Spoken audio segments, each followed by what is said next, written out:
সূর্যের মধ্যে যেইভাবে পাওয়ার আছে, চন্দ্রের মধ্যেও এইভাবে পাওয়ার ছিল। দুইটা লাইট সমান তালে জ্বললে বান্দার ঘুমাইতে অসুবিধা হবে। তাই আল্লাহ রাব্বুল আমিন জিবরাইলকে বললেন, জিবরাইল তোমার নূরের পাখা দিয়া চন্দ্রের মধ্যে আঘাত করো তিনবার। আমরা যেইভাবে ল্যাম্পের আগুন হাত দিয়ে বাতাস দিয়ে নিবাই, আমরা যেইভাবে মোমবাতির আগুন হাত দিয়ে তাবাদা নিবাই, এমনি ভাবে আল্লাহ রাব্বুল আলামিন বলেন, জিবরাইল তিনবার তুমি আঘাত করো, বাতাস দাও চন্দ্রের মধ্যে।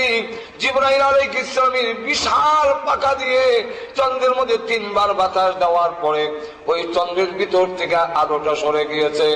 এই মাত্র আলোটা সরে গিয়েছে, আল্লাহ রাব্বুল আলামিন হুকুম দিলেন, ও জিবরাইল এই আলোটাকে সূর্যের আলোর সঙ্গে মিলায়া দাও, আর একটা দাগ রেখে দাও।